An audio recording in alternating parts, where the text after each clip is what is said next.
여러분, 혹시 그런 경험 있으신가요? 이미 세상을 떠난 사람이 꿈속에 나타나 마치 어제까지 곁에 있던 것처럼 말을 건네는 순간 말입니다. 저는 올해 73, 이름은 이용이라고 합니다. 서울 변두리 오래된 아파트에서 혼자 살고 있죠. 아침이면 부엌 창문으로 들어오는 바람이 늘 싸늘하게 느껴집니다.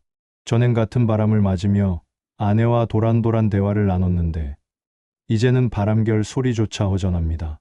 제 아내 이름은 정숙희, 저와 동갑이었고 고향에서 처음 만나 제 청춘을 함께한 사람이었습니다. 우리 둘은 사소한 취향 하나까지도 함께였지요. 저는 국밥을 좋아했고 아내는 잔치국수를 좋아했는데도 결국 둘이 함께 먹을 때 가장 맛있었습니다. 하지만 아내는 10년 전 유방암으로 세상을 떠났습니다. 처음엔 단순한 통증이라고 생각했는데 병원에서 받은 진단은 너무도 가혹했죠. 수술, 항암 치료, 방사선. 아내는 온몸이 망가지면서도 제 앞에서는 늘 웃었습니다. 여보, 내가 먼저 가면 어떡해요? 하고 물으면 아내는 늘 이렇게 대답했습니다. 내가 먼저 가도 걱정 말아요. 난 끝까지 당신 곁에 있을 거예요. 여러분, 그게 무슨 뜻이었을까요? 저는 그저 위로라고 생각했습니다. 하지만 세월이 흐른 어느 날, 저는 그 말이 단순한 위로가 아니었다는 사실을 알게 되었습니다. 아내가 떠난 지 7년쯤 되었을 무렵이었습니다. 그날 밤, 꿈속에서 아내가 다시 나타났습니다. 희끗한 머리도 수척한 얼굴도 아닌 제가 가장 좋아하던 모습 그대로였습니다. 그리고 제게 아주 다급한 목소리로 말했습니다. 여보, 내일은 꼭 조심해요. 절대로 버스를 타면 안 돼요. 저는 그 목소리에 화들짝 놀라 눈을 떴습니다.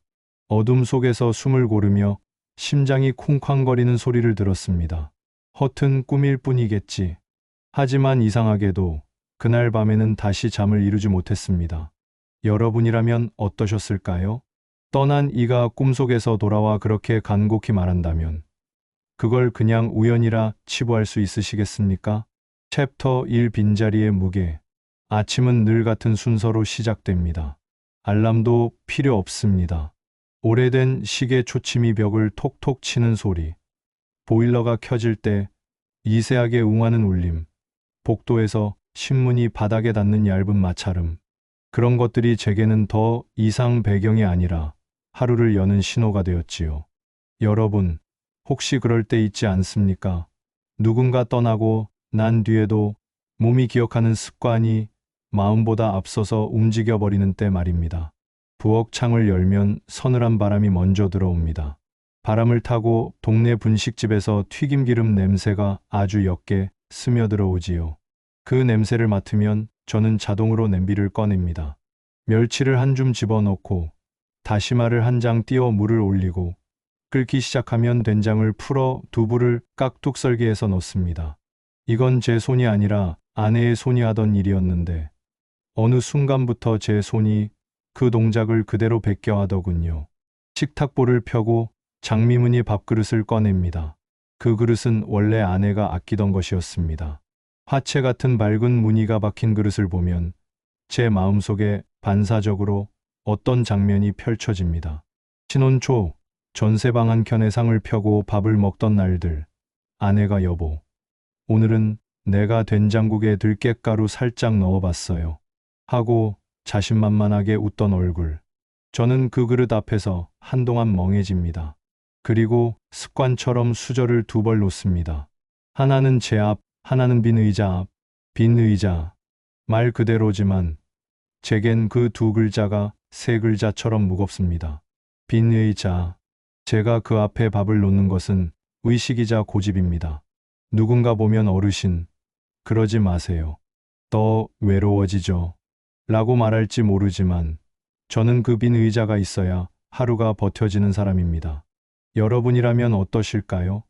누군가의 흔적을 지워야 편해지십니까? 아니면 흔적 덕분에 하루를 살아내십니까?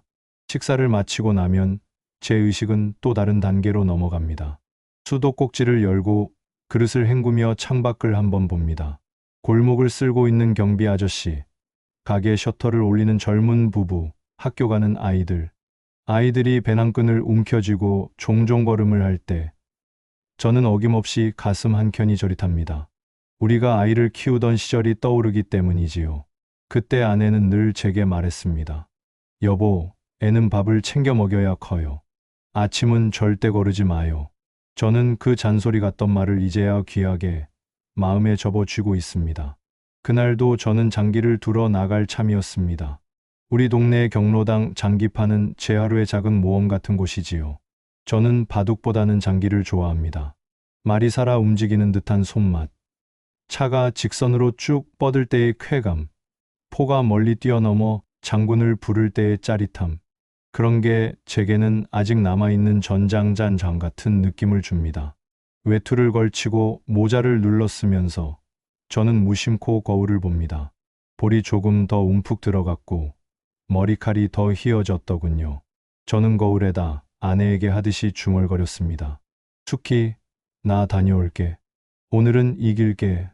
문을 나서는데 문고리에 걸어둔 회색 목도리가 눈에 들어왔습니다. 아내가 떠나기 전 겨울에 떠서 제게 둘러주던 그 목도리. 저는 오늘은 좀 쌀쌀하니 그걸 둘렀습니다.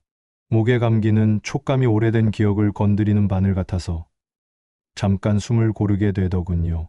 아파트 엘리베이터는 기어이 삐걱거리는 소리를 냈고 1층에 내려서 문이 열리자 찬 공기가 몸을 스칩니다. 기분이 이상하다. 이 말이 속으로 스쳤습니다. 이유는 설명하기 어려웠지만 몸이 먼저 느꼈습니다. 정류장까지는 느릿느릿 걸어 7분쯤. 은행나무가 줄지어 서 있는 골목을 따라가면 담장 너머로 감이 주렁주렁 매달린 집이 하나 있습니다. 그 집을 지날 때면 아내가 좋아하던 감말랭이가 떠오릅니다. 아내가 여보, 이것 말리면 더 달아요. 내일까지만 더 말리자. 하고 실내 빨래대에 주황빛 과육을 하나씩 차곡차곡 올려놓던 모습. 저는 그 장면을 떠올리며 한번 미소를 지었습니다. 그리고 바로 그 다음 순간 심장이 2번 세게 쿵, 쿵 하고 뛰었습니다. 전날 밤의 꿈. 아내가 너무도 선명한 목소리로 말했습니다. 여보, 내일은 절대로 버스 타면 안 돼요. 꿈은 흔히 아침이 되면 흐릿해지기 마련인데 이상하게도 그 말만은 칼로 그 뜻 또렷했습니다. 저는 순간 발걸음을 멈췄고 정류장 표시판이 보이는 거리에서 잠깐 허공을 바라봤습니다. 그때 여러분이라면 어떻게 하셨겠습니까? 꿈은 꿈일 뿐하고 웃어넘기고 버스를 타셨겠습니까? 아니면 혹시라도 하는 마음에 다른 길을 택하셨겠습니까? 정류장에는 이미 서너 명이 서 있었습니다. 검은색 패딩을 입은 중년 남자가 스마트폰을 보고 있었고 학생들이 서로를 밀치며 낄낄거렸습니다. 누군가는 커피를 홀짝이는데 뜨거운 김이 새벽 공기 속에서 천천히 흩어졌습니다. 버스 도착 안내판에는 273번이 곧 도착이라고 떠 있었지요. 제 왼발이 반발짝 정류장 안으로 기어 들어갔습니다. 그런데 그 순간 귓속 어딘가에서 속삭임 같은 게 스쳤습니다. 여보, 안 돼요. 저는 얼른 고개를 돌려 뒤쪽 차도를 확인했습니다. 마치 제가 신호를 보낸 것처럼 마침 빈 택시 한 대가 거울처럼 미끄러져 들어오고 있었지요. 제가 손을 들자 택시는 바퀴를 살짝 비틀어 제 앞에 섰습니다. 기사님은 창문을 내리며 말했습니다. 어르신, 어디 가세요? 저는 경로당 주소를 대충 얘기하고 뒷좌석에 앉았습니다. 문이 닫히며 외부 소음이 한 겹 떨어지는 그 순간 저는 앞유리에 비친 제 얼굴을 봤습니다. 긴장으로 굳은 턱, 움푹한 눈밑, 그리고 목도리 끝이 떨리는 모습. 택시는 익숙한 골목을 경유해 큰 길로 나왔습니다. 신호가 한 번 걸리고 또 한 번 지나가고 저는 시큰한 가슴을 다독이려 깊게 숨을 들이마셨습니다. 기사님이 물었습니다. 어르신, 요즘 버스비도 싸고 환승도 되는데 택시는 부담되실 텐데요. 저는 잠깐 망설이다가 솔직히 말했습니다. 꿈을 꿔서요. 오늘은 버스 타지 말라는 꿈을. 기사는 거울 너머로 절 한번 힐끗 보더니 웃음을 머금었습니다. 어르신, 그럴 때가 있죠. 저도 가끔 아버지가 꿈에 나와서 담배 좀 그만 피우라 하시거든요. 그날은 희한하게 손이 덜 가요. 그 말에 저는 어쩐지 안심이 됐습니다. 내가 미친 게 아니구나. 세상 사람들 누구나 마음에 붙은 그림자가 있구나. 경로당 앞에 내릴 때까지 저는 창밖을 바라보며 만약 지금 버스를 타고 있었다면 내 마음이 어땠을까 상상했습니다. 버스 차창에 비친 낯선 사람들의 얼굴, 아침 방송의 시끌벅적한 음악, 급정거와 가벼운 몸 흔들림. 그리고 만약 정말로 무슨 일이 벌어졌다면 그럴 때 아내의 목소리가 여기까지 닿았을까? 저는 기사님에게 안전 운전하세요 하고 인사를 건네고 내렸습니다. 경로당 마당에는 느티나무가 있습니다. 줄기가 두 갈래로 갈라져 서로를 붙잡은 듯한 모양인데 저는 그 나무를 볼 때마다 부부의 손을 떠올립니다. 안으로 들어가니 이미 몇 분이 장기를 두고 있었습니다. 박노인, 그러니까 제 고등학교 동창이기도 한 박철수가 소리쳤습니다. 어이, 이용이, 오늘은 늦네. 어디 들렀나? 저는 어깨를 으쓱하며 말판 앞에 앉았습니다. 택시 타고 왔지. 박철수가 눈을 휘둥그레 뜨더니, 야, 요즘 물가가 어떤데 택시를 타? 내가 로또라도 맞았냐? 하며 웃었습니다. 저는 애써 장난을 섞어 대꾸했지요. 오늘은 이길 운이 있어서 그래. 장기는 시작부터 팽팽했습니다. 저는 초반에 병을 한 칸 밀어 넣고 차를 크게 돌려 측면을 장악했지요. 박철수가 혀를 찼습니다. 야, 내 손맛이 오늘 좀 산다. 그 말에 저는 허허 웃었습니다. 그런데 웃음이 입술 끝에서 힘없이 흩어졌습니다. 마음이 아직 저 멀리 정류장에 남아 있었기 때문입니다. 저는 장군을 부를 기회를 흘리고 말 한 개를 허무하게 내주었습니다. 박철수가 득이양양해져서 큰 소리쳤습니다. 아이고, 이게 웬일이냐. 이용이가 허리를 젖히네. 저는 그제야 정신을 수습했습니다. 빨간 말 하나를 과감히 포기하며 길목을 틀어막았고 반격의 포를 띄워 상대 차를 압박했습니다. 한 판이 끝났을 때 박철수는 머리를 긁적이며 말했습니다. 역시 노련미. 한 수 배웠다. 저는 배우긴 그냥 운이야 하고 손을 내저었지만 속으로는 손에 땀이 잔뜩 배어 있었습니다. 제가 이긴 건 장기 때문이 아니라 오늘 여길 무사히 왔다는 안도 때문이었지요. 점심은 경로당에서 나눠주는 도시락으로 해결했습니다. 돼지불고기와 시금치 나물, 동그랑땡 하나, 무김치. 둘러앉아 젓가락질을 하며 사람들은 뉴스 얘기, 건강 얘기, 손주 얘기를 했습니다. 저는 거의 듣기만 했습니다. 속이 자꾸만 저릿해서 막걸리 한 잔 권하는 손도 사양했습니다. 박철수가 눈치를 보며 물었습니다. 왜 이래? 컨디션 안 좋냐? 저는 꿈 얘기를 해야 하나 싶다가도 누군가가 어이구, 그건 미신이지 하고 깎아내릴 것 같아 말이 입안에서 모래처럼 굳었습니다. 여러분도 이런 때 있지 않습니까? 말하고 싶은데 말하는 순간 그것이 덧없이 흩어질까봐 혹은 우스워질까봐 마음에만 넣어두는 경험. 오후에 한 판 더 두고 저는 서둘러 집으로 향했습니다. 이상하게도 집으로 가는 길은 올 때보다 길게 느껴졌습니다. 발걸음이 조금씩 빨라졌습니다. 괜히 불안해할 필요 없지 하면서도 제가 스스로를 다그치는 그 말이 더 불안을 키웠습니다.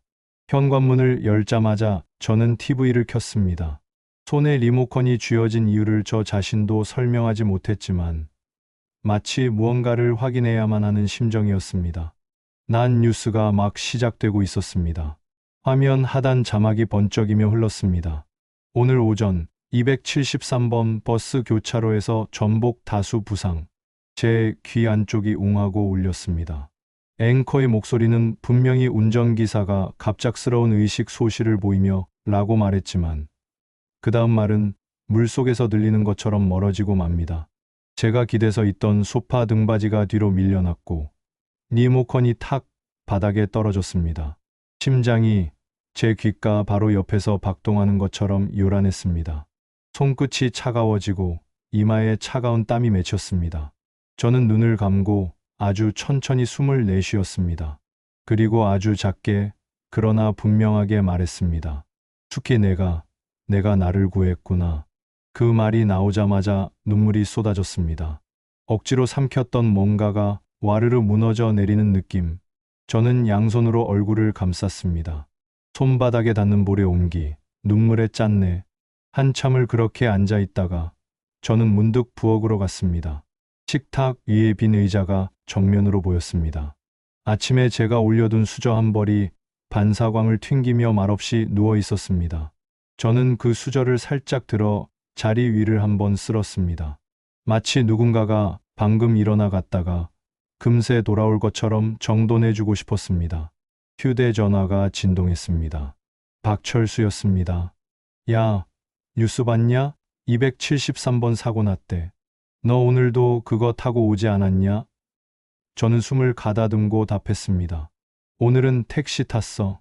박철수가 껄껄 웃다가 금세 목소리를 낮췄습니다. 다행이다. 이 친구야. 에이, 근데 넌 왜 택시를 저는 거기까지 말하다가 솔직히 털어놨습니다. 수키가 꿈에 나왔어. 버스 타지 말라고. 잠깐의 침묵 끝에 박철수가 말했습니다. 그럴 수 있지. 그럴 수 있어. 그가 더 이상 농담을 하지 않은 것이 저는 고마웠습니다. 누군가가 제 감정을 함부로 웃어넘기지 않으니 저는 조금 덜 흔들렸습니다. 전화를 끊고 나니 집안이 유난히 조용했습니다. 냄비에 남은 된장국이 식으며 표면에 얇은 막이 잡히는 소리까지 들릴 것 같았습니다. 저는 싱크대 위거리에서 머그컵을 내려 따뜻한 물을 받아 한 모금 마셨습니다. 목을 타고 내려가는 온기가 겨우 진정제처럼 작동했습니다. 그리고 저는 빈 의자에 마주 앉듯 의자를 끌어와 그 앞에 앉았습니다. 여보, 입술이 떨렸지만 저는 계속했습니다. 오늘 고마워. 나 당신 말 듣고 택시 탔어. 안 그랬으면. 여러분, 저는 그 순간 깨달았습니다. 소중한 사람을 잃은 뒤에도 대화는 끝나지 않는다는 것을요. 상대가 대답을 해주지 못할 뿐 우리는 계속 말할 수 있고 그 말이 어느 때는 기이하게 응답을 얻어옵니다. 그것이 우연이든 신비든 혹은 제 마음이 만든 환영이든 오늘 같은 날에는 결과가 모든 것을 설명해 줍니다. 해가 저물었습니다. 겨울에는 유난히 빨리 사라져 버립니다. 창밖이 붉어지더니 곧 보랏빛을 지나 쓸쓸한 회색으로 기울었습니다. 저는 스탠드를 켰습니다. 노란 불빛이 방 안을 조용히 적셨습니다. 그 빛 속에서 아내가 마지막으로 미소 지으며 제 손등을 쓰다듬던 감각이 망상처럼 되살아났습니다. 여보, 나 먼저 가서 미안해. 근데 난 끝까지 당신 곁에 있을 거예요. 그 말이 7년을 건너 오늘에 닿았습니다. 잠자리에 들 준비를 하면서도 저는 낡은 목도리를 침대 머리맡에 올려놓았습니다. 손끝으로 실밥을 만지작거리다 조심스레 눈을 감았습니다. 두려움과 안도, 슬픔과 고마움이 한꺼번에 덮쳐오니 숨이 약간 가빴습니다. 그럴 때 저는 아내가 가르쳐준 대로 아주 천천히 5을 세며 숨을 들이쉬고 7을 세며 내쉬었습니다. 그러다 문득 오늘 하루가 하나의 커다란 물음표를 남겼다는 생각에 이르렀습니다. 여러분, 만약 사랑하는 사람이 꿈속에서 조심하라고 말했다가 그 말이 현실에서 제 생명을 건졌다면 여러분은 그 다음부터 무엇을 믿으시겠습니까? 저는 그날 밤 조용히 다짐했습니다. 내일부터는 아내의 목소리에 더 귀를 기울이겠노라고. 그것이 미신이든 제 마음의 메아리든 저는 그것을 무시하지 않겠다고. 그렇게 그날 밤은 제 머리맡에 놓인 장미무늬 머그컵과 침묵 속에 살짝 흔들리는 커튼, 그리고 제 귓속 깊은 곳에서 점점 또렷해지는 한 문장으로 닫혔습니다. 여보, 내가 있어요. 그러니 내일도 조심해요. 저는 대답했습니다. 속삭이듯, 그러나 분명하게. 응, 당신, 고마워. 내일도 같이 가죠. 그리고 아주 잠깐 동안 누군가가 제 이마에 손을 얹는 듯한 온기를 느꼈습니다. 그 온기는 오래가지 않았지만 저를 잠으로 이끌어 주기에는 충분했습니다. 그날 밤 저는 알았습니다. 빈 의자의 무게를 견디게 하는 건 의자 위에 앉을 사람이 돌아오는 기적이 아니라 그 사람이 남겨둔 목소리가 오늘도 제 길을 밝혀준다는 믿음이라는 것을요. 그리고 그 믿음은 다음 날 두 번째, 경고로 이어지게 됩니다. 저는 평소와 다르지 않게 눈을 떴습니다. 그러나 어제의 일이 머릿속에 깊게 남아 있었습니다. 아내의 목소리, 그리고 실제로 일어난 버스 사고, 그 모든 것이 제 가슴을 계속 두드렸습니다. 마치 이건 단순한 우연이 아니다라는 걸 증명이라도 하듯 말입니다. 저는 습관처럼 밥상을 차렸습니다. 된장국을 데우고 김치를 덜어내고 그리고 두 벌의 수저를 놓았습니다. 하지만 오늘은 조금 달랐습니다. 빈 의자를 바라보며 어제의 그 기적을 떠올렸습니다. 정말로 수키가 날 지켜주는 걸까? 라는 생각이 마음을 맴돌았습니다. 식탁 위에는 여전히 아내가 쓰던 장미무늬 밥그릇이 놓여 있었습니다. 그릇을 보며 저는 회상에 잠겼습니다. 신혼 시절 아내는 늘 이렇게 말하곤 했습니다. 여보, 밥그릇은 늘 깨끗해야 해요. 그릇이 깨끗해야 마음도 깨끗해지는 거예요. 그 말이 별것 아닌 것 같지만 저는 그 한마디가 우리 가정을 지탱하는 힘이었다는 걸 뒤늦게 깨달았습니다. 식사를 마친 뒤 저는 잠시 서랍을 열었습니다. 그곳에는 오래된 사진첩이 있었습니다. 사진 속에는 젊은 날의 우리가 있었습니다. 신혼여행지에서 환하게 웃고 있던 아내의 모습, 첫 아들을 안고 울던 제 모습, 그리고 가족과 함께 소풍을 갔던 날. 사진을 넘기며 저는 한동안 멍하니 웃음과 눈물을 번갈아 흘렸습니다. 그날 오후 아파트 경비실 앞에서 옛 친구 박철수를 만났습니다. 그는 고등학교 동창으로 늘 시원시원하고 술을 좋아하는 성격이었죠. 그는 제게 술 냄새를 풍기며 이렇게 말했습니다. 야, 이용이, 넌 아직도 혼자 사냐? 재혼이라도 해. 그 나이에 뭐가 무서워? 인생 짧아. 저는 억지 웃음을 지으며 말했습니다. 야, 나는 수키랑 평생 사는 거야. 이제 다른 사람 생각은 없어. 그러자 그는 껄껄 웃으며 제 어깨를 툭 쳤습니다. 에이, 내가 뭘 몰라서 그래. 사람은 혼자 못 살아. 외롭잖아.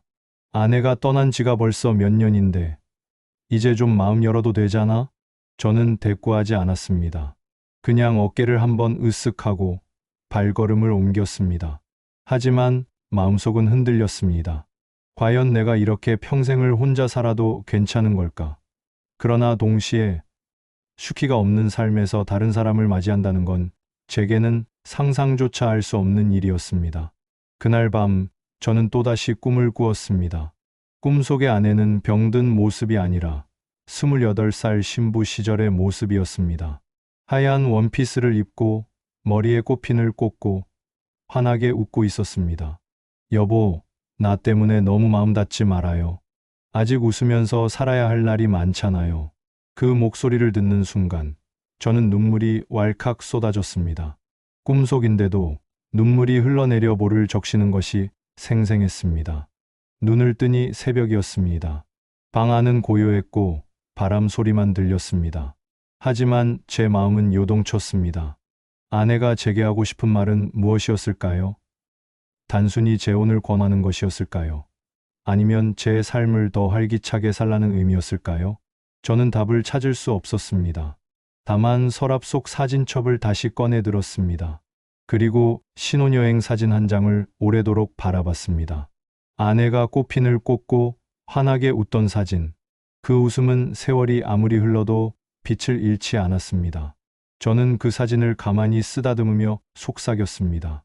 여보, 난 아직도 당신하고만 살고 있어. 그 순간 제 안에서 어떤 결심이 생겼습니다. 앞으로도 누가 뭐라 해도 나는 수키와 함께 살아갈 것이다. 설령 그녀가 이 세상 사람이 아니더라도 내 마음속에서는 여전히 살아있으니까. 그날 이후 저는 조금 더 단단해진 기분이 들었습니다. 하지만 동시에 불가야한 두려움도 있었습니다. 아내가 꿈속에서 전하는 말들이 단순한 위로가 아니라 어쩌면 앞으로 닥칠 일들을 알려주는 신호일지도 모른다는 생각이 스멀스멀 마음을 파고들었기 때문입니다. 여러분이라면 어떠시겠습니까?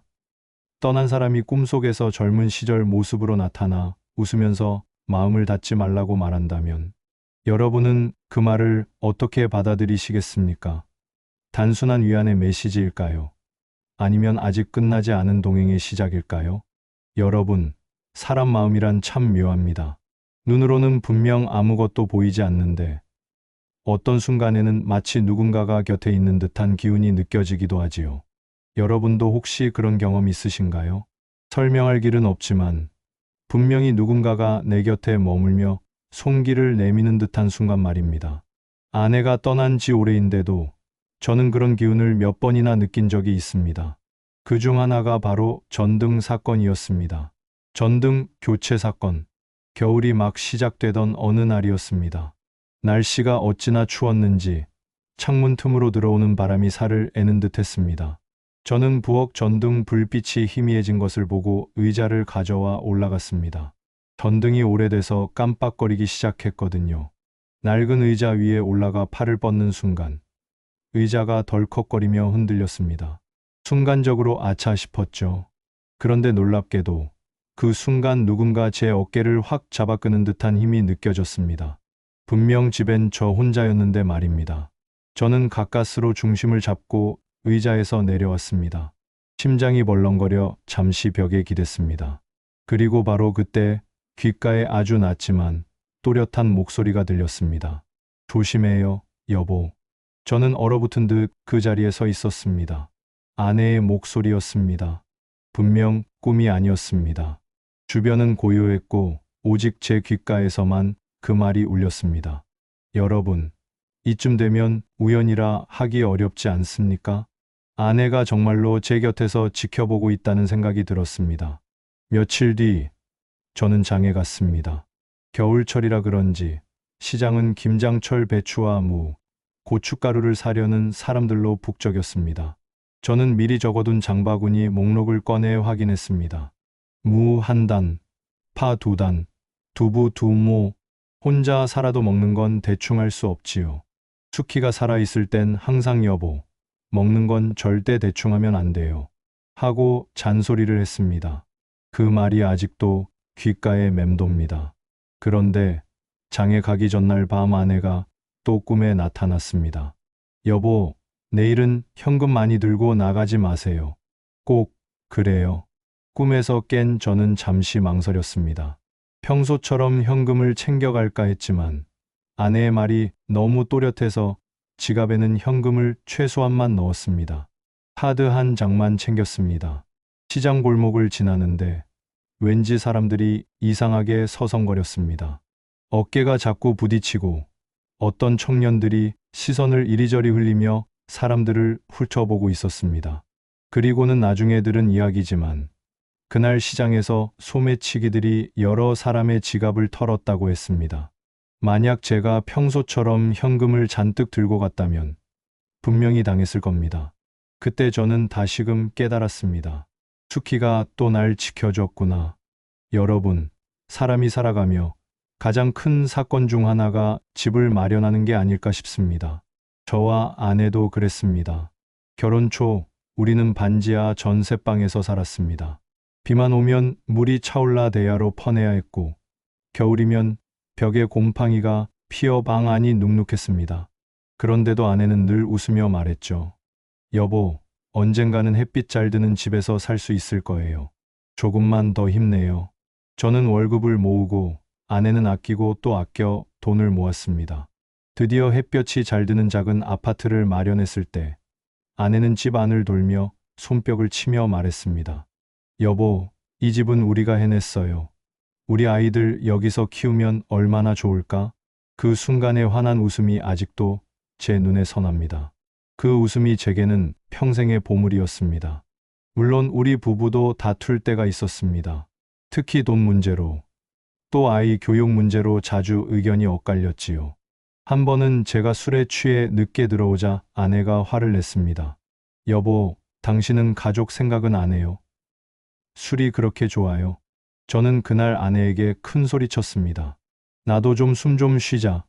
돈 버느라 힘들어 죽겠는데 술 한잔 하는 게 뭐 그렇게 잘못이야. 그 뒤 며칠간 냉전이 이어졌습니다. 집 안 공기가 무겁게 가라앉았습니다. 그런데 며칠 후 아내가 먼저 다가와 작은 쪽지를 제 손에 쥐어주었습니다. 여보, 미안해요. 나도 이해하려고 노력할게요. 대신 우리 서로 너무 상처 주지는 말아요. 그 쪽지를 읽는 순간 눈물이 핑 돌았습니다.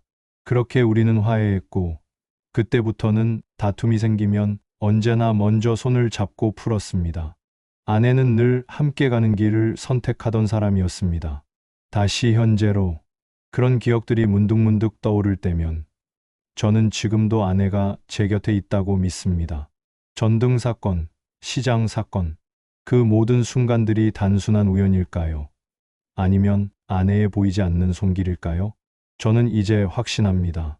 아내는 여전히 제 곁에 있고 제 삶을 지켜주고 있다는 것을요. 여러분은 어떻게 생각하시나요? 혹시 여러분도 보이지 않는 손길을 느껴본 적이 있으신가요? 그게 사랑하는 사람의 손길이었다면 여러분의 마음은 어떻게 달라졌을까요? 그날은 유난히 바람이 세게 불었습니다. 집안 창틀 사이로 파고드는 바람 소리가 길게 울어 마치 누군가 아주 멀리서 휘파람을 부는 것 같았지요. 저는 오전 내내 마음이 산만했습니다. 장롱 서랍을 열었다 닫고 싱크대 및 냄비 뚜껑을 숫자 맞추듯 정렬하다가 갑자기 거실 책장 앞에 멈춰 섰습니다. 그 책장은 결혼할 때 중고로 들여온 물건이었는데 등판이 조금 들떠 있어 책등을 밀면 안쪽에 얇은 틈이 생기곤 했습니다. 그 틈새에서 오래전부터 말라비틀어진 먼지 냄새가 났습니다. 오늘은 여기까지 정리하자. 중얼거린 뒤 저는 의자를 끌어다 놓고 책을 한 줄 한 줄 내려 바닥에 쌓았습니다. 요리책, 오래된 시집, 아내가 좋아하던 수필집, 그리고 아이들 어릴 적 받아오던 학교 가정통신문 묶음까지. 먼지가 날릴 때마다 저는 기침을 했고 그때마다 아내가 여보, 마스크 쓰고 하지요. 하던 목소리가 귓가에 살아났습니다. 습관처럼 서랍을 뒤져 마스크를 찾는 제 손이 어느 순간 멈췄습니다. 책장 등판과 벽 사이 스치듯 보이는 얇은 종이 모서리. 가슴이 철렁했지요. 뭐지? 저는 손가락 두 마디를 틈새에 넣어 조심스레 종이 쪽을 끌어냈습니다. 은은하게 노란빛이 도는 봉투 하나. 겉면에는 또박또박한 글씨로 이렇게 적혀 있었습니다. 여보에게 내가 먼저 가면 언젠가 이걸 보게 될 거예요. 손끝이 떨렸습니다. 봉투를 든 채 한동안 서 있었지요. 그리고 식탁으로 가져와 의자에 앉았습니다. 장미문이 밥그릇이 옆에서 제 손을 지켜보는 듯 했습니다. 나는 손톱으로 봉투 입구를 칼집 내듯 열고 접힌 편지를 펼쳤습니다. 종이 위로 아내의 필체가 살아 움직이듯 제 앞에 나타났습니다. 여보, 내 사랑. 이 편지를 당신이 읽고 있다면 난 이미 먼 길을 먼저 떠났겠지요. 미안해요. 많이 미안해요. 병원 침대에서 당신 손을 잡고 오래 더 있고 싶었는데 내 몸이 내 마음만큼 단단하지 못했어요. 그래도 한 가지는 약속할게요. 나는 끝까지 당신 곁에 있을 거예요. 우리가 같이 걷던 골목, 같이 앉던 식탁, 같이 누웠던 침대. 그 모든 곳에서 나는 당신의 숨을 듣고 당신의 걸음을 따라갈 거예요. 여보, 우리가 늘 말하던 거 기억나죠? 살아있는 자의 몫이라는 말. 내가 떠나면 당신은 혼자 밥을 먹어야 하고, 혼자 문을 닫아야 하고, 혼자 겨울밤을 견뎌야 해요. 그게 얼마나 무거운지 알아요. 그래서 내가 할 수 있는 준비를 조금 해두었어요. 부끄럽지만 당신 몰래 은행도 다녀오고, 보험도 확인하고, 필요한 서류들을 모아두었답니다. 서랍 속 초록색 수건 아래에 푸른 바인더가 있어요. 거기에 은행 통장, 보험 증서, 정리한 메모들이 들어 있어요. 아직은 열어보지 말아요. 당신이 정말 필요할 때, 그때 열어도 늦지 않아요. 그리고 여보, 때로는 꿈에서라도 내가 당신에게 말을 걸 거예요. 믿거나 말거나 그 목소리를 무시하지 말아요. 나는 그 길로밖에 당신에게 갈 수 없으니까요. 마지막으로, 혹시라도 누군가가 당신을 흔들거나 우리가 쌓아둔 것을 빼앗으려 든다면 바인더 맨 아래 칸을 꼭 확인해요. 아주 마지막, 가장 아래, 그곳에 내가 정말 중요한 것을 넣어뒀어요. 여보, 울고 싶을 땐 울어요. 하지만 오래 울지는 말아요. 당신이 건강해야 우리가 한 약속이 지켜져요. 나의 사랑, 나의 가장 좋은 친구. 내가 먼저 가도 이 길 끝에서 다시 만나요. 그때까지 밥 잘 먹고 길 조심하고 겨울밤엔 목도리 든든히 두르고 다녀요. 당신의 아내 수키가 편지를 다 읽었을 때 저는 소리 없이 울고 있었습니다. 종이 위 잉크가 번지지 않게 조심하려고 고개를 뒤로 젖히고 눈을 깜빡이며 숨을 길게 내쉬었습니다. 여러분, 사랑하는 사람의 필체를 보는 일은 기묘합니다.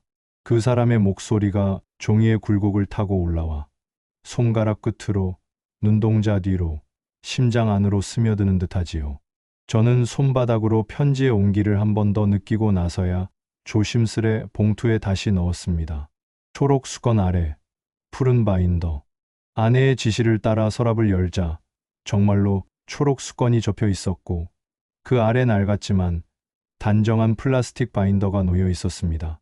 바인더를 열었을 때 종이와 비닐 커버가 비벼지는 마찰음이 작고 선명하게 났습니다. 첫 장에는 깔끔한 표가 그려져 있었지요. 은행 계좌 목록, 예금 만기일, 보험사 연락처, 납입 내역, 상담한 담당자 이름까지.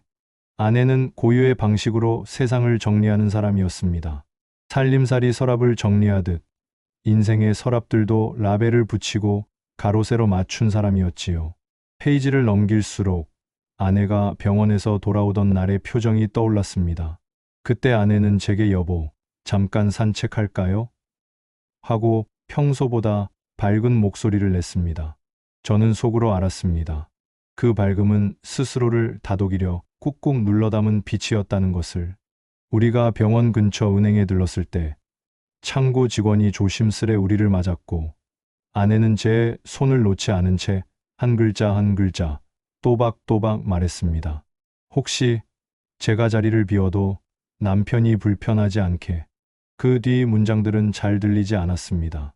제 귓속에서는 아내의 심장 소리만, 제 심장과 박자를 맞추려 애쓰는 소리만 들렸으니까요. 바인더 중간에는 작은 포스트잇이 붙어 있었습니다.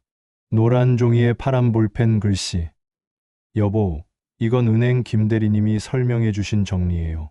모르는 거 있으면 이 번호로 연락해요. 그 아래엔 또박또박 숫자들이 적혀 있었습니다. 저는 휴대전화 연락처에 은행 김대리라는 이름으로 저장했습니다. 다음 장에는 보험 증서 사본이 들어 있었고 소멸시효와 청구 절차가 큼지막하게 밑줄 그어져 있었습니다. 배우자, 지정 남편, 이용이. 옆에는 작은 하트 표시가 장난처럼 그려져 있었어요. 그 낙서를 보는 순간 저도 모르게 웃음이 났습니다. 울음과 웃음이 같은 물줄기에서 솟아나는 아이러니. 바인더 속에는 병원 영수증과 약 봉투 거치들도 있었습니다. 날짜가 손등에 핏줄처럼 빼곡히 이어져 있었습니다. 저는 한 장, 한 장, 마치 계절의 달력을 넘기듯 훑었습니다. 어느 날 영수증 뒤에 짧은 메모가 연필로 적혀 있었습니다. 오늘은 여보가 아주 늠름했음. 인거반을 무서운데도 내 앞에서 태어난 척함. 알고 있음. 고마움. 저는 그 자리에서 고개를 숙이고 한참을 웃었습니다. 그리고 또 울었습니다. 그 메모 한 줄에 우리의 부끄럽고 다정한 시간이 도톰하게 살아 있었기 때문입니다. 그러다 문득 편지의 마지막 문장이 다시 떠올랐습니다. 혹시라도 누군가가 당신을 흔들거나 바인더 맨 아래 칸을 꼭 확인해요. 저는 그 말이 마음에 걸렸습니다. 누군가가 흔들다니 누구지? 아내가 그런 예감을 했다면 분명 이유가 있었을 겁니다. 저는 바인더를 끝까지 넘겼습니다. 마지막 비닐 커버 아래에는 아무것도 없어 보였습니다. 본능적으로 아래 칸이라는 단어가 손끝을 자극했습니다. 바인더 바닥을 손톱으로 더듬자 생각보다 두꺼운 판이 느껴졌습니다. 혹시 조심스레 모서리를 들어 올리자 얇은 이중판이 툭 하고 들렸습니다. 그 아래 얇고 납작한 봉투가 한 장 더 숨어 있었습니다. 봉투 겉면에는 날짜와 장소가 적혀 있었습니다. 강서구청 민원실 2015년 9월 30일 자필 확인서. 그리고 그 아래 아내의 작은 글씨. 여보가 정말 필요할 때만 열어보기. 저는 그 자리에서 봉투를 열지 않았습니다. 이상하게도 지금은 아직 아니다라는 확신이 마음을 눌렀습니다. 편지의 첫 문장처럼 아내는 늘 때를 아는 사람이었습니다. 자리를 비웠을 때에도 제 걸음의 타이밍을 믿고 맡긴 사람. 저는 봉투를 다시 그 자리에 눕히고 이중판을 원래대로 덮었습니다. 그날 저녁 창밖에서 겨울해가 금방 쓰러졌습니다. 보랏빛과 회색 사이 어딘가에서 불빛들이 하나둘 깨어났고 골목에서는 누군가 급히 지나가는 구두 발자국 소리가 탕탕 울렸습니다. 저는 부엌 등만 켜놓고 식탁에 앉아 차를 한 잔 우렸습니다. 김이 오르는 컵 위로 아내의 얼굴이 어렴풋하게 떠오르는 듯한 순간 저는 아주 낮게 속삭였습니다. 여보, 잘했어. 정말 잘했어. 그 밤 저는 오랜만에 깊이 잠들었습니다. 잠결에 누군가 제 이마를 쓰다듬는 감촉이 있었습니다. 따뜻하고 단호하고 다정한 손길. 꿈속에서 아내가 제게 말했습니다. 여보, 잘 찾았어요. 아직 열지 마요. 때가 오면 알게 될 거예요. 그리고 아내는 잠깐 고개를 갸웃하며 장난기 어린 미소로 덧붙였습니다. 아, 그리고 내일은 파란 목도리를 두르고 나가요. 그게 더 잘 어울려요. 깨어났을 때 저는 웃고 있었습니다. 내일의 파란색이 오늘의 어둠을 조금 덜어줄 것만 같았습니다. 그런데 여러분, 가장 조용한 밤 뒤에는 때로 가장 큰 파도가 밀려오지 않습니까? 푸른 바인더가 제게 안도와 평온을 준 그날 이후 느닷없이 문을 두드리는 소리가 제 삶을 흔들었습니다. 거칠고 성급한 두드림. 저는 아직 그 노크 소리를 잊지 못합니다. 문을 두드리는 소리가 3번, 4번, 5번. 규칙적이면서도 초조하게 박자를 재촉하는 노크였습니다. 저는 목도리를 어깨에 걸친 채 현관으로 갔습니다. 도어 스코프 너머에 중년 남자 하나가 서 있었습니다. 검은 코트를 입고 눈썹이 짙고 입술이 얇았습니다. 어디서 본 적 있는 얼굴 같기도 했지요. 문을 조금 열자 그는 기다렸다는 듯 명함을 내밀었습니다. 처남댁, 아니, 형수님 아니죠. 저는 수키 이모 쪽의 조카 윤성우입니다. 그는 말끝을 애매하게 흐렸고 저는 명함을 받아들었습니다. 물류 과장이라는 직함과 전화번호, 그리고 얇게 다른 모서리. 저는 그의 얼굴에서 알 수 없는 불편함을 느꼈습니다.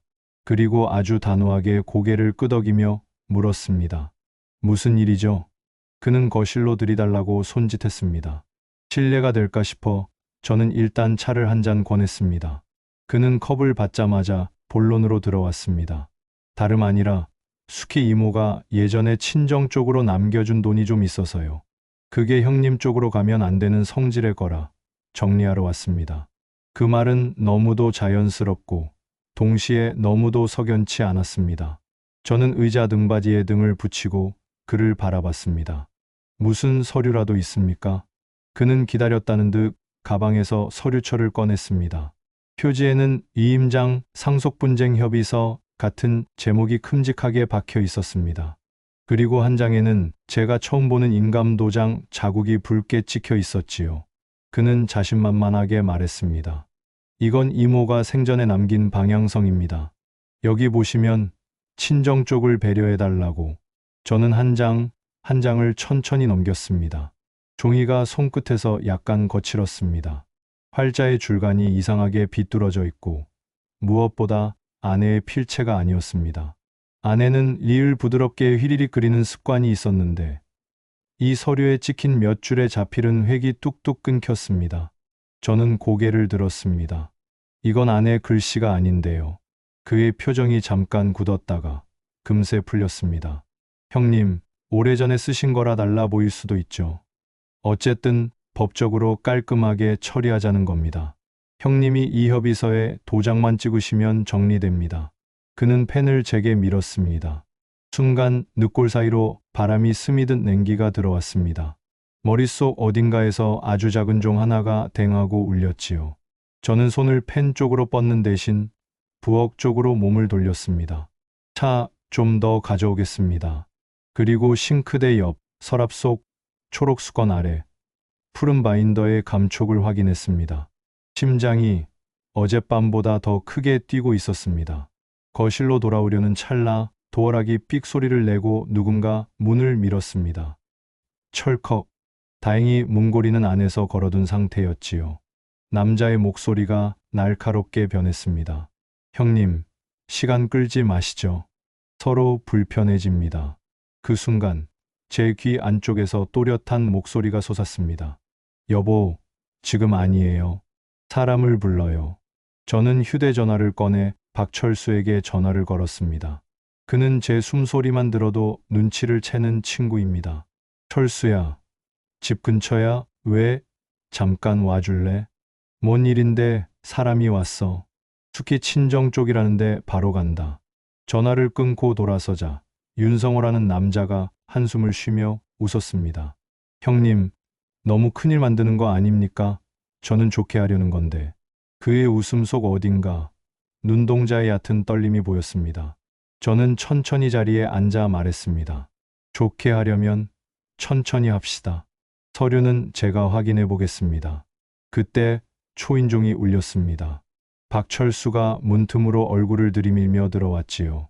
큰 체구가 거실의 공기를 바꿨습니다. 그는 남자를 위아래로 훑어보고 제 옆에 앉았습니다. 누군데? 저는 간단히 상황을 설명했고 박철수는 코웃음을 쳤습니다. 요즘 누가 이런 걸 들이미냐? 형님, 동네 법률상담센터 가보셨죠? 요즘은 무료로도 확인해줘. 윤성호의 얼굴빛이 굳었습니다. 그는 성급히 서류를 집어들며 말했습니다. 그럼 다음에 다시 오겠습니다. 마음 정리되면 연락하세요. 문이 닫히고 나서야 거실에 저녁 햇살이 다시 스며들었습니다. 나는 의자 등받이에 몸을 묻고 한숨을 길게 내쉬었습니다. 박철수가 말했습니다. 야, 이거 냄새가 좀 난다. 조심해야 돼. 그날 밤 나는 잠을 설쳤습니다. 눈을 감으면 서류의 붉은 도장이 떠오르고 다시 뜨면 아내의 마지막 편지 문장 누군가가 흔들면 맨 아래 칸을 확인하라는 문장이 귀에 울렸습니다. 새벽 3시쯤 나는 일어나 부엌 불을 켰습니다. 푸른 바인더, 이중판, 숨겨진 봉투. 두 손으로 봉투를 들어 올리자 종이가 아주 가벼운 소리를 냈습니다. 지금이 그때인가? 저는 한동안 봉투를 들고 서 있었습니다. 그리고 조심스럽게 봉투를 열었습니다. 안에는 자필중 서의원이라는 제목의 문서가 들어 있었습니다. 위에는 아내의 또렷한 글씨, 날짜, 장소, 서명, 그리고 마지막에 인주가 베어든 손도장. 활자의 기계적인 단정함이 아닌 살아있는 필체의 흔들림이 그 위에 있었습니다. 나는 2015년 9월 30일 강서구청 민원실에서 정신이 온전한 상태로 다음의 뜻을 남긴다. 내 명의의 예금 및 보험금 일체는 남편 이용희에게 남긴다. 내 친정과 관련한 오해가 생길 시 남편에게 모든 결정을 맡긴다. 남편이 외롭지 않기를 바라며 이 결정은 오롯이 나의 의사임을 확인한다. 날인 정숙희. 문서 끝에는 구청 민원실 직원의 접수 확인 도장이 찍힌 사본 안내 메모가 붙어 있었습니다. 아내는 그날 모든 것을 혼자 준비했던 것입니다. 병원에서 링거를 맞던 팔로 글씨를 똑바로 쓰려고 얼마나 힘을 주었을까요? 저는 문서를 가슴에 꼭 끌어안았습니다. 그때 어둠 속에서 어렴풋이 목소리가 들렸습니다. 여보, 이걸로 충분해요. 겁내지 마요. 다음 날 박철수와 함께 주민센터의 무료 법률 상담 코너에 갔습니다. 상담 변호사는 서류를 꼼꼼히 보더니 고개를 끄덕였습니다. 자필증 서의원 요건을 갖췄습니다. 날짜, 장소, 서명, 날인 모두 있고 고인의 필체가 일관되네요. 협의서로 이걸 뒤집기는 어렵습니다. 혹시 상대가 다시 오면 정중하게 법적 절차를 안내하세요. 저는 그 자리에서 어깨의 돌덩이가 절반쯤 내려앉는 걸 느꼈습니다. 며칠 뒤 윤성호가 다시 찾아왔습니다. 이번에는 표정이 더 굳어 있었고 말투도 공격적이었습니다. 형님, 우리도 사정이 있어요. 이모가 돌아가시기 전에 분명 이렇게 말씀하셨어요. 저는 그를 소파에 앉히고 조용히 봉투를 꺼냈습니다. 자필증 서의원. 나는 문서를 테이블 위에 펼치며 말했습니다. 숙희가 직접 남긴 글입니다. 날짜도 장소도 서명도 있어요. 이게 내 아내의 마지막 뜻입니다.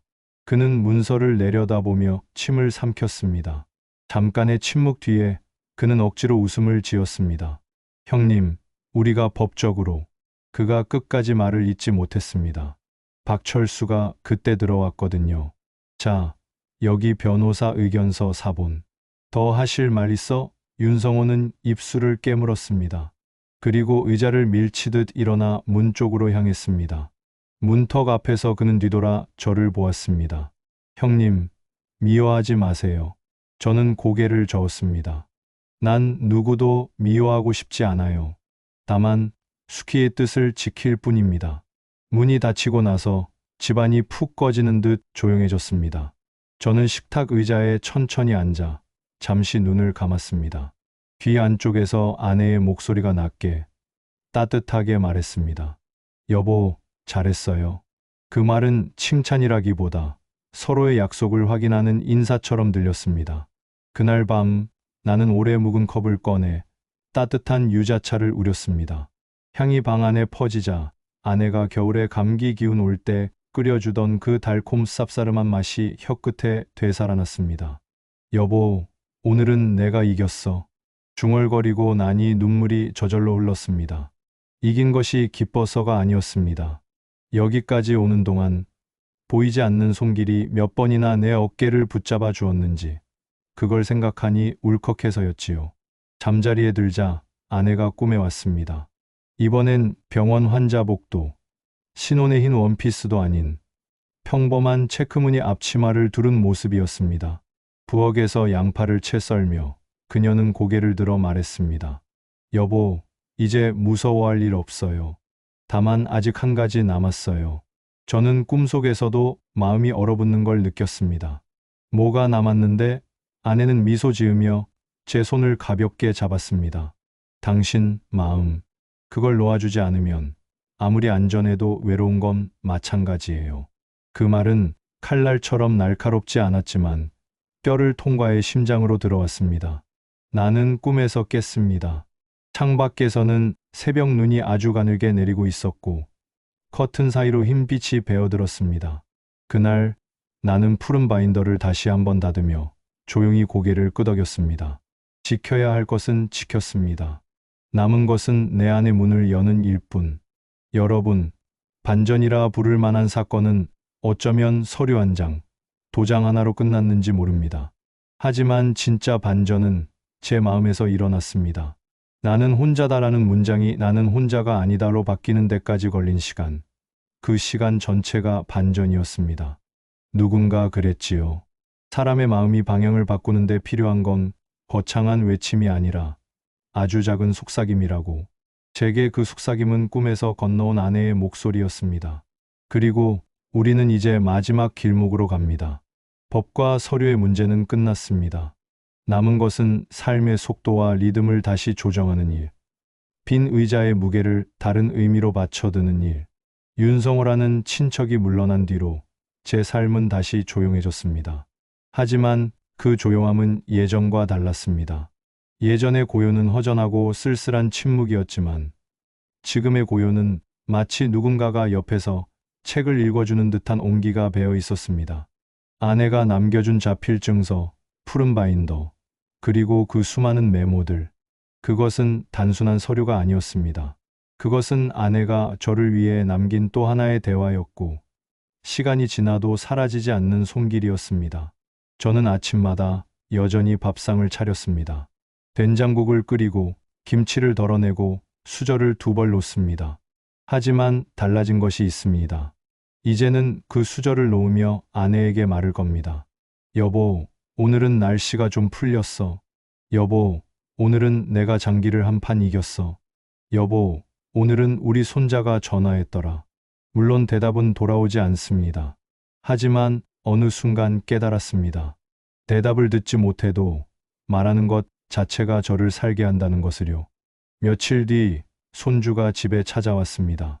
아직 고등학교에 다니는 아이인데 시험을 마치고 일부러 들렀다고 하더군요. 녀석은 현관에 들어서자마자 할아버지, 밥 드셨어요? 하고 물었습니다. 저는 웃으며 그럼 할아버지가 밥은 꼬박꼬박 챙겨 먹지 했지만 아이 눈에는 여전히 걱정이 비쳤습니다. 식탁에 앉아 함께 라면을 끓여 먹으면서 아이는 슬쩍 말했습니다. 할머니가 살아계셨으면 저한테 공부하라고 잔소리 많이 하셨겠죠? 저는 젓가락을 멈추고 아이 얼굴을 바라봤습니다. 그리고 조용히 말했습니다. 그래, 내 할머니는 내가 조금만 늦게 자도 불을 끄라고 하셨을 거다. 그런데 말이지, 그 잔소리가 다 사랑이었다. 아이는 고개를 끄덕이며 웃었습니다. 그 웃음 속에서 저는 아내의 눈매를 봤습니다. 세월이 흘러도 피는 닮아 흐른다는 걸 그날 또다시 깨달았습니다. 그날 밤 아내가 꿈에 나타났습니다. 이번엔 부엌이었습니다. 아내는 체크무늬 앞치마를 두르고 상추를 씻고 있었죠. 물방울이 손끝에서 또르르 떨어지는 모습이 너무도 생생했습니다. 아내가 고개를 들어 말했습니다. 여보, 나 이제 자주 오지 못할 거예요. 당신 혼자서도 잘할 수 있으니까. 저는 다급하게 말했습니다. 안 돼. 당신 없으면 난? 아내는 미소 지으며 제 손등을 가볍게 눌렀습니다. 여보, 이제는 내 목소리 없어도 당신은 나를 느낄 수 있을 거예요. 내가 남긴 것, 내가 준비한 것, 그게 다 내 사랑이에요. 그 순간 저는 알았습니다. 아내는 저를 2번 살린 겁니다. 한 번은 버스 사고와 소매치기에서, 그리고 또 한 번은 제 마음의 깊은 구덩이에서. 아침이 밝았습니다. 저는 평소처럼 밥상을 차리고 빈 의자에 수저를 올려놓았습니다. 하지만 이번에는 마음이 달랐습니다. 그 의자가 단순히 비어 있는 것이 아니라 여전히 아내가 앉아 있는 자리라는 걸 알게 되었으니까요. 여러분, 저는 이제 확신합니다. 사랑은 결코 사라지지 않는다는 것을요. 몸은 떠나도 그 사람이 남긴 말, 손길, 웃음은 여전히 우리의 삶을 지켜줍니다. 며칠 후 경로당에서 장기를 두던 중 동네 사람들이 저를 보고 수군거렸습니다. 이용희 어르신, 요즘 표정이 많이 밝아지셨어요. 저는 웃으며 말했습니다. 그래요? 아내가 다시 제 옆에 와 있는 것 같거든요. 사람들은 잠시 의아한 표정을 짓더니 곧 이해한 듯 고개를 끄덕였습니다. 어떤 이들은 미신이라 웃었을지도 모르지만 저에게는 너무도 분명한 현실이었습니다. 밤이 깊어지면 저는 가끔 이렇게 속삭입니다. 여보, 당신 덕분에 내가 여기까지 왔어. 이제는 내가 당신을 위해 살게. 당신이 남겨준 이 삶 허투루 쓰지 않을게. 그러면 방 안이 고요해지면서도 이상하게도 따뜻한 기운이 감돕니다.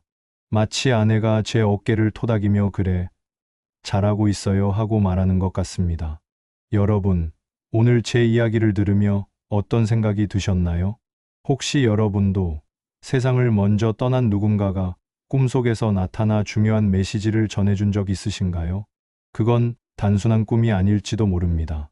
여전히 우리 곁에 머무는 사랑의 언어, 그리고 우리 삶을 지켜주는 보이지 않는 손길일지도 모릅니다. 저는 이제 압니다.